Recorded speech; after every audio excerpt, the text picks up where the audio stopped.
ఒక ప్రశాంతమైన గ్రామంలో ప్రసాదు శారద దంపతుల ఇల్లుండేది. అది ఒక ఉమ్మడి కుటుంబం. అనామిక చాలా పేద కుటుంబం నుంచి వచ్చింది. అవని, అంజలి ఇద్దరు కోటీశ్వరుల ఇళ్ల నుంచి వచ్చారు. అనామిక రోజంతా ఇంటి పనులు చేస్తూ అందరినీ కంటికి రెప్పలా చూసుకుంటుంది. కానీ అవని, అంజలి మాత్రం తమ పుట్టింటి హోదాను చూసుకొని అనామికని ఎప్పుడూ చులకనగా చూస్తూ ఉంటారు. అత్తగారు శారద కూడా డబ్బున్న కోడళ్లకే ఎక్కువ ప్రాధాన్యత ఇస్తూ ఉంటుంది. ఆగస్టు నెల రానే వచ్చింది. స్వాతంత్ర దినోత్సవ వేడుకల కోసం ఆ కాలనీ వాళ్లంతా మీటింగ్ ఏర్పాటు చేసుకున్నారు. ఆ రోజు కాలనీ మీటింగ్ హాల్లో ప్రసాదు, ఆయన 3 కోడళ్ళు, కొడుకులు, కాలనీ సభ్యులు అందరూ సమావేశమయ్యారు. అందరికీ నమస్కారం. మన కాలనీలో ప్రతి ఏడాది స్వాతంత్ర దినోత్సవాన్ని ఎంత ఘనంగా జరుపుకుంటామో మీ అందరికీ తెలుసు. మరి ఈ సంవత్సరం ఆగస్టు 15 వస్తుంది. మన కాలనీ తరపున ఎవరెవరు ఏమేం బాధ్యతలు తీసుకుంటారో చెప్తే పనులు చేసుకుందాం.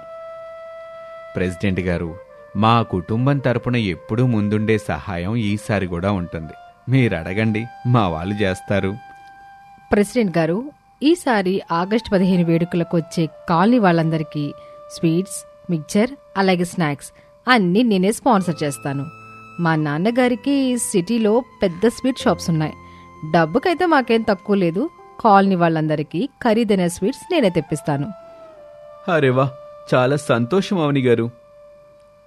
హలో ఎవ్రీవన్, అవని అక్క స్వీట్స్ ఇస్తే నేను ఈ ఈవెంట్ని నెక్స్ట్ లెవెల్కి తీసుకెళ్తాను. నా సోషల్ మీడియాలో నాకు లక్షల్లో ఫాలోవర్స్ ఉన్నారు. డ్రోన్ కెమెరాలు తెప్పించి ఈ స్వాతంత్ర దినోత్సవ వేడుకలని ఆన్లైన్లో రీల్స్గా చేసి మన కాలనీని మొత్తం ట్రెండ్ అయ్యేలా చేస్తాను. డిజిటల్ పబ్లిసిటీ మొత్తం నాదే బాధ్యత. Because we are rich and trendy. చాలా మంచిది అంజలి గారు, మీ ఇద్దరి బాధ్యతలు రాసుకున్నాను. అలా అంటూ కాలనీ ప్రెసిడెంట్ అనామిక వైపు చూస్తూ, మరి పెద్దమ్మాయి అనామిక, మీ తోటి కోడలిద్దరూ వాళ్ళ హోదాకు తగ్గట్టు బాధ్యతలు తీసుకున్నారు. మరి నువ్వు ఈ కాలనీకి ఏం తీసుకొస్తున్నావమ్మా? ఈ పండుగకి నీ వంతు సహాయం ఏంటి? అప్పుడక్కడ ఒక్కసారిగా నిశ్శబ్దం ఆవరించింది. అనామిక తలదించుకుని ఆలోచిస్తుంది. ఆమె దగ్గర డబ్బు లేదు. అప్పుడు అవని, అంజలి ఇద్దరూ ఒకరి ముఖాలు ఒకరు చూసుకొని వ్యంగ్యంగా నవ్వారు. అయ్యో ప్రెసిడెంట్ గారు, మా పెద్దక్కని మీరు ఇరుకున పెట్టకండి. తను ఏం తెస్తుంది పాపం. కట్టుకోవడానికి చీరలు కూడా మా అత్తయ్య కొనిస్తేనే కట్టుకుంటుంది. తన పుట్టింటి వాళ్ళు కనీసం పండక్కి పసుపు కుంకుమలు కూడా పంపలేని పేదవాళ్ళు. తనని అడిగే లాభం? అవును ప్రెసిడెంట్ గారు, అక్క దగ్గర డబ్బులు ఎక్కడుంటాయి? ఏదైనా వస్తువు తేవాలన్నా, సహాయం చెయ్యాలన్నా స్టేటస్ ఉండాలి, బ్యాక్గ్రౌండ్ కూడా ఉండాలి. మా పెద్దక్కకి అవన్నీ ఏమీ లేవు కదా. తనని అడిగి మీరు టైం వేస్ట్ చేసుకోకండి. ఈ మాటలకు కాలనీ వాళ్ళందరి ముందు అనామికకి చాలా అవమానంగా అనిపిస్తుంది. కళ్ళమ్మట నీళ్లు తిరుగుతాయి. ప్రసాదు, శారద, రమేష్ ఈ మాటలన్నీ విన్నా కూడా వాళ్ళు ధనవంతులు కదా అని మౌనంగా ఉండిపోతారు. అనామిక కన్నీళ్లు తుడుచుకొని ధైర్యంగా ముందుకొస్తుంది. ప్రెసిడెంట్ గారు, నా తోటికోడలన్నట్టు నా దగ్గర పంచడానికి ఖరీదైన స్వీట్స్ కొనేంత డబ్బు లేదు. కెమెరాలు తెప్పించి ఆర్భాటం చేసేంత స్తోమత లేదు. కానీ నాకు కష్టపడే 2 చేతులున్నాయి. మన స్వాతంత్ర దినోత్సవం రోజున వేదిక అలంకరణ, పూల డెకరేషన్, ముగ్గులు వేయటం, జెండా పండగకి కావలసిన ఏర్పాట్లు మొత్తం నేనే నా స్వచేతులతో చేస్తాను. ఆ బాధ్యత నాకు వదిలేయండి. సరే అమ్మా. అనామిక, శారీరక శ్రమ కూడా చాలా గొప్ప విరాళమే. అలాగే కానివ్వు. మీటింగ్ పూర్తయింది. అందరూ ఆగస్టు 15 ఉదయానికి సిద్ధంగా ఉండండి. అలా ఉండగా రోజులు గడిచాయి. ఆగస్టు 14వ తేదీ రాత్రయింది. అనామిక ఒక్కతే నిద్రపోకుండా కాలనీ గ్రౌండ్లో రంగురంగుల కాగితాలతో జెండాలు కత్తిరించి తోరణాలు కడుతుంది. ఒక పక్క అవమానంతో కన్నీళ్లు కారుతున్నా తన పని తాను చేసుకుపోతుంది. వేదికతో ఎంతో అందంగా అలంకరించింది. ఉదయం అయ్యేసరికి కాలనీ మొత్తం ఒక అందమైన పండుగ వాతావరణం నెలకొంది. ఇక ఆగస్టు 15 ఉదయం సమయంలో కాలనీ గ్రౌండ్లో అందరూ జాతీయ జెండా దగ్గర సమావేశమయ్యారు. అవని పెద్ద పెద్ద బాక్సుల్లో స్వీట్స్, మిక్స్చర్స్ తీసుకొచ్చి ఒక టేబుల్ మీద పెట్టింది. అంజలి తన చేతిలో ఫోన్ పట్టుకుని కెమెరామెన్స్తో హడావిడి చేస్తుంది. అందరికీ 79వ స్వాతంత్ర దినోత్సవ శుభాకాంక్షలు. మన కాలనీ పెద్దలు, గౌరవనీయులు శ్రీ ప్రసాద్ గారిని జాతీయ జెండాను ఆవిష్కరించవలసిందిగా కోరుతున్నాను అనగానే ప్రసాద్ భక్తి శ్రద్ధలతో జాతీయ జెండాను ఎగరవేశారు. అందరూ సెల్యూట్ చేసి జనగణమన ఆలపించారు. జెండా వందనము పూర్తయింది. ఇప్పుడు మన కాలనీ తరపున కొందరు స్వాతంత్ర దినోత్సవం గురించి ప్రసంగిస్తారు. ముందుగా స్వీట్స్ స్పాన్సర్ చేసిన అవని గారిని స్టేజ్ మీదకి రావాల్సిందిగా కోరుతున్నాను. అది విన్నాక అవని చాలా గర్వంగా స్టైల్గా నడుచుకుంటూ స్టేజ్ మీదకు వెళ్ళింది. మైక్ అందుకుంది. కానీ ఆమెకు స్వాతంత్ర దినోత్సవం గురించి ఏమీ తెలియదు. Hello everyone, happy independence day. ఈరోజు మనం జెండా ఎగరేసుకుంటున్నాం. మనకి స్వాతంత్రం వచ్చింది. ఎవరి నుంచి వచ్చిందంటే ఇంగ్లీష్ వాళ్ళ దగ్గర నుంచి వచ్చింది. వాళ్ళు వెళ్ళిపోయారు, మనం ఉన్నాం. It's a great day. కింద స్వీట్స్ ఉన్నాయి, అందరూ తినండి. Thank you. అది వినగానే కాలనీ వాళ్ళందరూ ఒకరి ముఖాలు ఒకరు చూసుకొని నవ్వుకున్నారు. అవనికి చాలా అవమానంగా అనిపించి సిగ్గుతో తలదించుకొని వేగంగా స్టేజ్ దిగి వెళ్ళిపోయింది. సరే, ఇప్పుడు మన కాలనీని సోషల్ మీడియాలో ట్రెండ్ చేస్తున్న అంజలి గారిని ఓ 2 మాటలు మాట్లాడవలసిందిగా కోరుతున్నాను. అప్పుడు అంజలి తన ఫోన్లో రికార్డింగ్ ఆన్ చేసుకుని స్టేజ్ మీదకొచ్చింది. Hi guys, this is Anjali. Today is August 15th.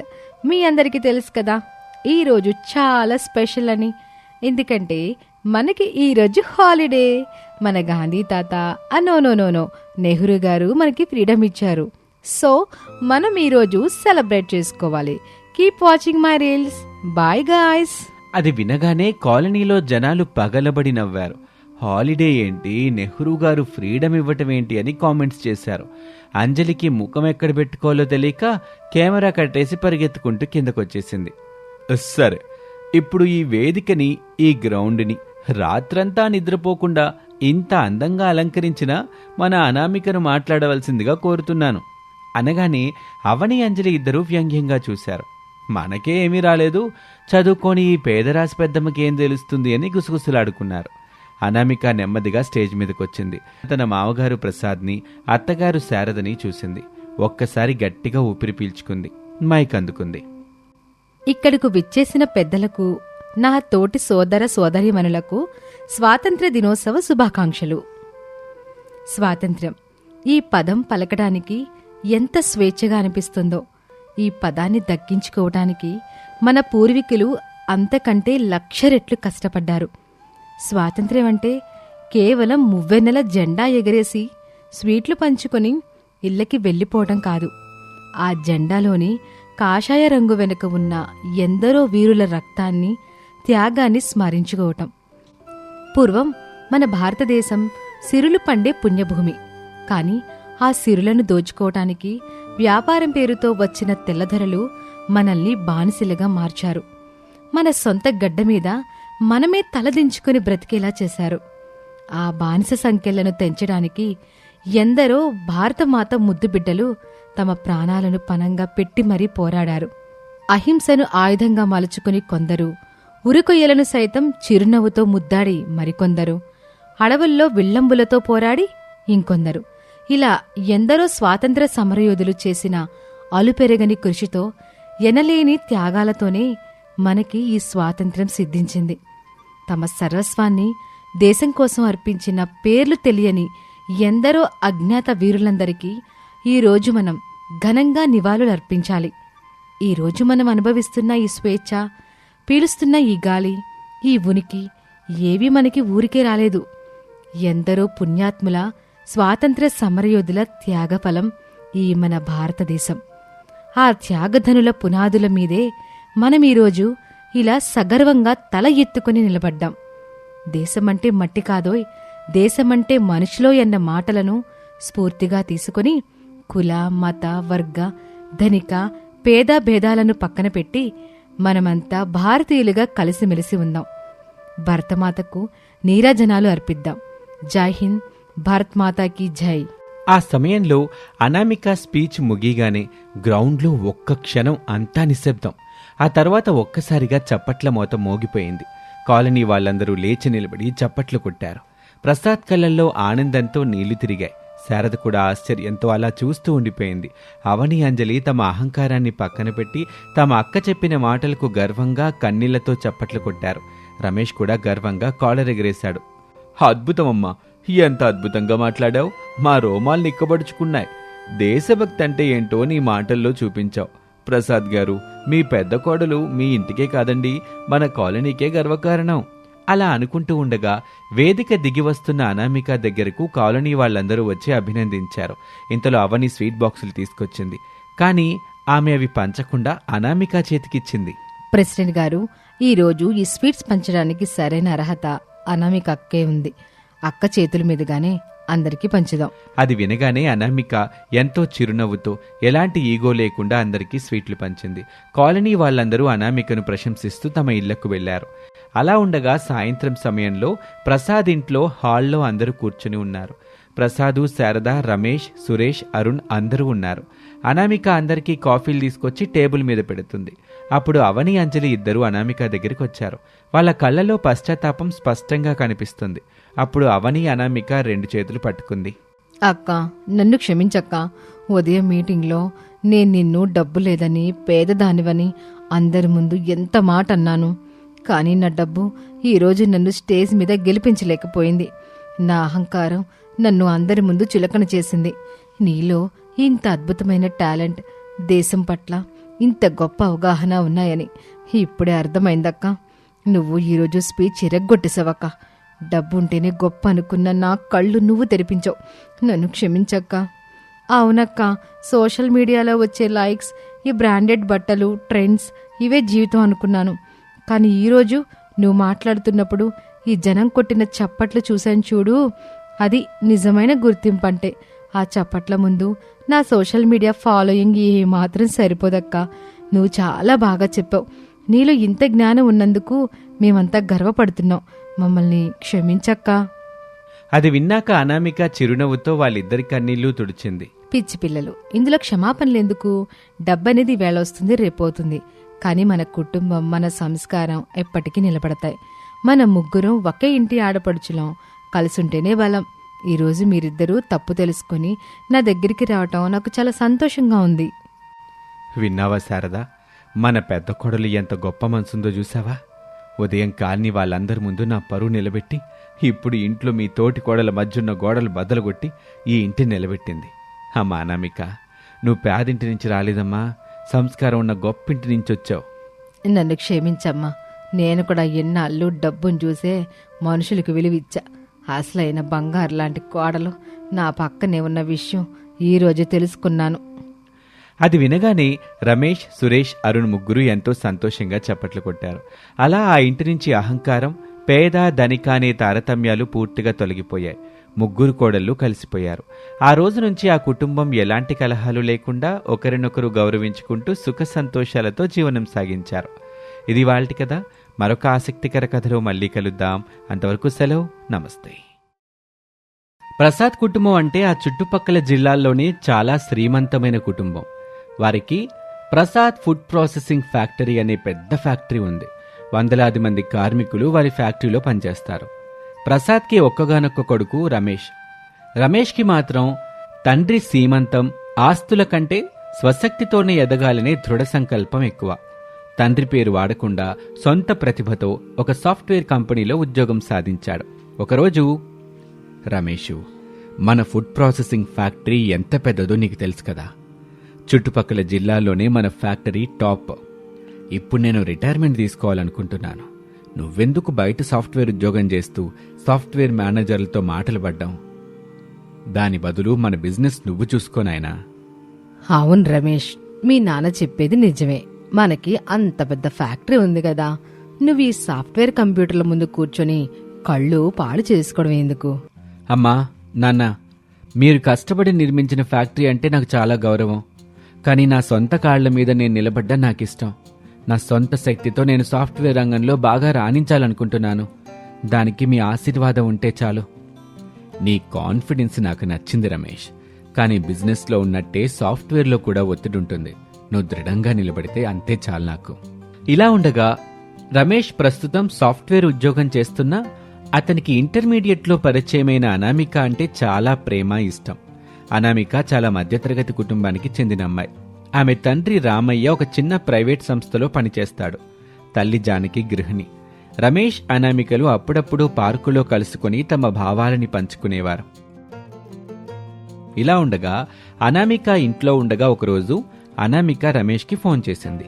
Ramesh, నాకు చాలా భయంగా ఉంది. మా నాన్న నాకు పెళ్లి సంబంధాలు చూడడం మొదలుపెట్టారు. అనామిక, నువ్వు దిగులు పడకు.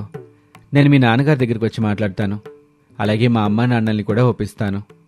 ఆలస్యం చేయకు రమేష్, మనకి ఎక్కువ టైం లేదు. అనామిక కాల్ కట్ చేసింది. ఏవండి, మన అనామికకి మొన్న ఒక మంచి సంబంధం వచ్చింది కదా, ఆ అబ్బాయికి గవర్నమెంట్ ఉద్యోగం అన్నారు. ఆ అబ్బాయితో పెళ్ళైతే మన అనామిక జీవితం హాయిగా గడిచిపోతుందండి. అవును జానకి, నేను కూడా అదే ఆలోచిస్తున్నాను. ఆ విషయం మా అనామికని పిలిచి అడుగుదాం. నాన్న, అమ్మా, నాకు ఈ సంబంధాలొద్దు. నేను రమేష్నే ప్రేమిస్తున్నాను. తను ప్రసాద్ గారి పెద్దబ్బాయి, చాలా పద్ధతి గల వ్యక్తి. ప్రసాద్ గారు అబ్బాయా? వాళ్ళు చాలా పెద్దలు కత్తల్లి. మనమేం మధ్యతరగతి కుటుంబం వాళ్ళం. వాళ్ళు మన సంబంధాన్ని ఎట్ట ఒప్పుకుంటారు? నాన్న, రమేష్కి డబ్బు గర్వం లేదు. తను నన్ను చాలా ప్రేమతో చూసుకుంటాడు. రమేష్ అనామికల ప్రేమ విషయం రామయ్యకు తెలిసిన తర్వాత అతను రమేష్ని ఇంటికి పిలిపించాడు. బాబు రమేషు, నువ్వు మా అమ్మాయి ప్రేమించుకుంటున్న విషయం నాకు మా అమ్మాయి చెప్పింది. కానీ మీ అమ్మ నాన్నలకి ఈ విషయం తెలుసా? ఇంకా లేదంకుల్. కానీ నేను ఒక మంచి సమయం చూసి మా అమ్మ నాన్నలకి అనామికని పరిచయం చేస్తాను. నా ప్రేమని వాళ్ళు అంగీకరిస్తారని నమ్మకం నాకుంది. సరే బాబు, అంతా మంచే జరగాలి. ఇలా ఉండగా ఒకరోజు రమేష్ అనామికను తన ఇంటికి తీసుకుని వెళ్ళాడు. అమ్మా, నాన్న, తను అనామిక. నేను అనామికని ఇంటర్మీడియట్ నుంచి ప్రేమిస్తున్నాను. నేను తననే పెళ్లి చేసుకోవాలి అనుకుంటున్నాను. అందుకు మీ ఆశీర్వాదం కావాలి. ఏంటి రమేష్ నువ్వనేది? నీకోసం నేను పెద్ద పెద్ద సంబంధాలు చూస్తుంటే నువ్వు ఒక పేదమ్మాయిని తెచ్చి పెళ్లి చేసుకుంటానంటావా? నేనిందుకు అసలు ఒప్పుకోను. రమేష్, మీ అమ్మ చెప్పేది విను. వాళ్ళ అంతస్తు వేరు, మన అంతస్తు వేరు. పెళ్ళంటే కేవలం ప్రేమ కాదు, 2 కుటుంబాల గౌరవం. రమేష్, నువ్వు ఈ పెంకితనంతో పెళ్లి చేసుకుంటే ఈ క్షణం నుండి మన ఇంటి తలుపులు నీకు మూసుకుపోతాయి. నీకు మన ఆస్తిలో ఒక్క పైసా కూడా దక్కదు. సరే అమ్మా, నాకు మీ ఆస్తులొద్దు. మీకు నా ఇష్టం కంటే ఆస్తులు అంతస్తులే ఎక్కువయ్యాయా? నేను మీ ఆస్తుల మీద ఆధారపడి బ్రతకట్లేదు. నా సాఫ్ట్వేర్ ఉద్యోగంతో నేను అనామికని చాలా గౌరవంగా చూసుకోగలను. నా ఇష్టానికి విలువలేని ఇంట్లో నేను ఉండలేను. నేను ఈ క్షణమే ఇల్లు వదిలిపెట్టి వెళ్ళిపోతున్నాను. రమేష్ ఆ క్షణమే ఆ ఇంటి నుంచి బయటకి అడుగులు వేశాడు. కొన్ని రోజులకి రమేష్ అనామిక రామయ్య జానకి సమక్షంలో సాదాసీదాగా పెళ్లి చేసుకున్నారు. ఒక అద్దె ఇంట్లో కాపురం పెట్టారు. పెళ్లి తర్వాత రమేష్ సాఫ్ట్వేర్ ఉద్యోగం చేస్తూ అనామికని చాలా ప్రేమతో చూసుకుంటాడు. కొన్ని సంవత్సరాలకి వాళ్ళకి హరీష్, నవ్య పుడతారు. ఇప్పుడు ఆ ఇల్లు పిల్లల సందడితో ప్రశాంతంగా ఉంది. సంవత్సరాలు గడిచిపోయాయి. హరీషు, నవ్యలు ఇప్పుడు బడికి వెళ్తున్నారు. కానీ ఒకరోజు రమేష్కి ఘోరమైన నడుము నొప్పి వచ్చింది. అనామిక, ఈరోజు నాకు నడుము నొప్పి చాలా ఎక్కువగా ఉంది. ముందుది మామూలు నొప్పి అనుకున్నాను, కానీ ఇప్పుడు అసలు నడవలేకపోతున్నాను. అయ్యో, ఇలా అయితే ఎలాగండి? ఇప్పుడే డాక్టర్ దగ్గరికి వెళ్దాం పదండి. వద్దనామిక, దీనికి అంత టెన్షన్ పడాల్సిన అవసరం లేదు. ప్రెజెంట్ టెంపరీ పెయిన్ కిల్లర్ వేసుకుంటాను, తగ్గిపోతుందిలే. రమేష్ ఆ నొప్పి మరుసటి రోజుకి తగ్గిపోతుందిలే అనుకున్నాడు. కానీ రెండో రోజు రమేష్ పరిస్థితి పూర్తిగా క్షీణించింది. రమేష్ శరీరం పూర్తిగా పక్షవాతానికి గురై మంచం పాలయ్యాడు. డాక్టర్ వచ్చి అతన్ని పరీక్షించాడు. అమ్మా అనామిక, రమేష్ గారికి వచ్చింది వెన్నెముకకు సంబంధించిన ఒక అరుదైన వ్యాధి. దీనికి మార్కెట్లో ఇంజెక్షన్ లేదు. ఇక నుంచి తను మంచానికే పరిమితమవుతాడు. సార్, ఏం మాట్లాడుతున్నారు మీరు? మా ఆయన మంచంకే పరిమితమవుతాడా? సారీ అండి, మీ ఆయన సమస్యని నయం చేయలేం. కానీ ఆయన కోలుకోవడానికి మాత్రం మందులు వాడాలి. డాక్టర్ అలా చెప్పటంతో అనామిక శోకంలో మునిగిపోయింది. తన సమస్య ఎవరికి చెప్పుకోవాలో ఆమెకేమీ అర్థం కాలేదు. భయపడక అనామిక, డాక్టర్లు అలాగే అంటారు. నేను మళ్ళీ త్వరగా కోలుకుంటాను. ఇలా ఉండగా లే ఆఫ్లో భాగంగా రమేష్ ఉద్యోగం పోయింది. అనామిక రమేష్ పరిస్థితి చూసి బాధపడుతూ ఉండగా అప్పుడే స్కూల్ నుంచి ఫీజు కట్టాలని నోటీస్ వచ్చింది. అమ్మా, స్కూల్ ఫీజు కట్టలేదని ఈరోజు క్లాసులో నుండి నన్ను బయటికి పంపించేశారమ్మా. అవునమ్మా, స్కూల్ ఫీజు కట్టకపోతే పరీక్షలు రానియమని మా మేడం చెప్పారు. బాధపడకండి నాన్న, మీ అమ్మ ఉంది కదా, నేను రేపు మీకు స్కూల్ ఫీజులు కట్టేస్తాను. అనామిక రాత్రి పగలు దీర్ఘంగా ఆలోచించింది. ఇంట్లో ఉన్న డబ్బులు రమేష్ మందులకే అయిపోయాయి. కరెంటు కోతలు, భారీ వర్షాలు మొదలయ్యాయి. అప్పుడే ఆమెకి ఒక వినూత్నమైన ఆలోచన వచ్చింది. ఏవండి, ఈ వాతావరణంలో ఎవరికైనా వేడిగా ఏదైనా తినాలి అని ఉంటుంది. మన మార్కెట్లో తక్కువ ధరకే మొక్కజొన్నలు దొరుకుతాయి. నేను వాటిని తీసుకొచ్చి నీటిలో బాగా ఉడకపెట్టి ఉప్పు కారం వేసి అమ్మితే ఎలా ఉంటుంది? వర్షంలో వేడివేడి మొక్కజొన్న అంటే ఎవరైనా కొంటారు కదా. అనామిక, నువ్వు రోడ్డు మీద నిల్చొని మొక్కజొన్నలు అమ్ముతావా? నన్ను క్షమించు అనామిక, నేను నిన్ను ఇలా చూడలేకపోతున్నాను. ఏవండి, మీరలా బాధపడొద్దు. మీరే నా ధైర్యం. నేను ఈ పని చేస్తాను. ఎందుకంటే మిమ్మల్ని ఈ స్థితిలో చూసి రోజు నేను ఏడుస్తూ కూర్చుంటే మన పిల్లలు రోడ్డున పడతారు. కాబట్టి నేను కష్టపడడంలో తప్పులేదు.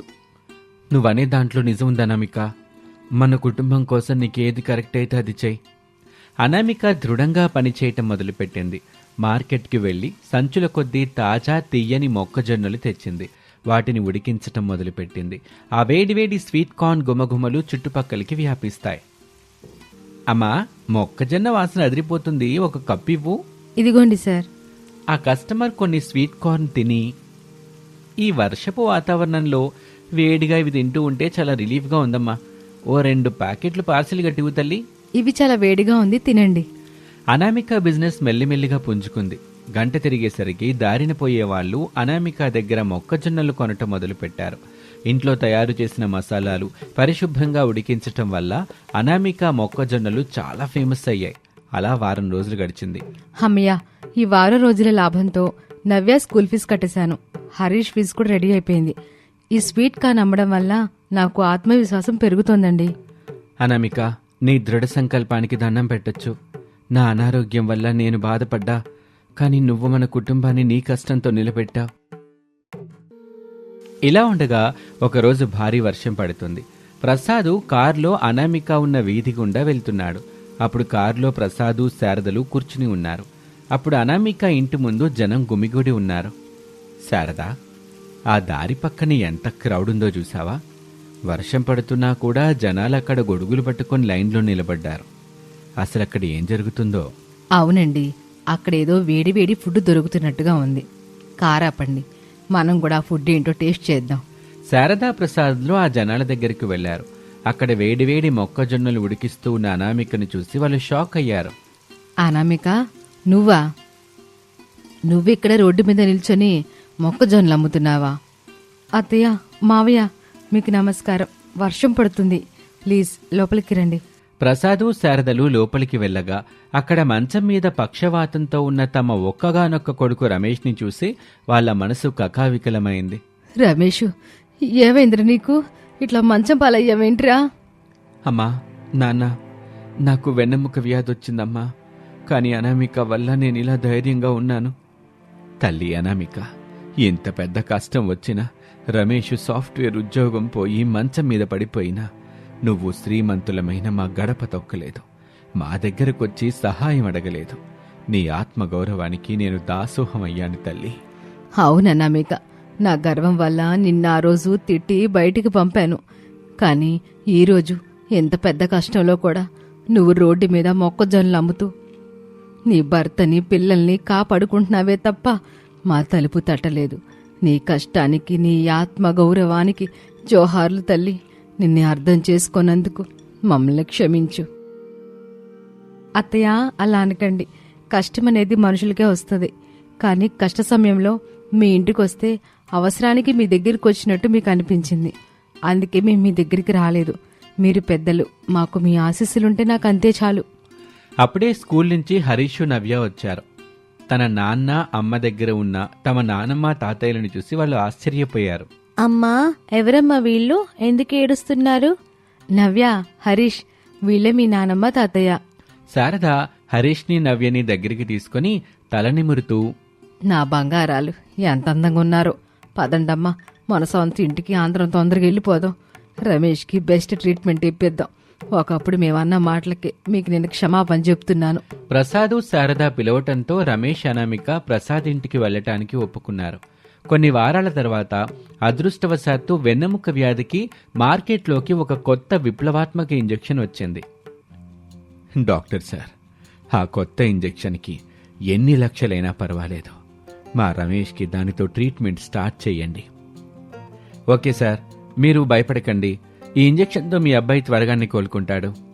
డాక్టర్ చెప్పినట్టు ఇంజెక్షన్ ప్రభావం వల్ల రమేష్ మెల్లిమెల్లిగా కోలుకున్నాడు.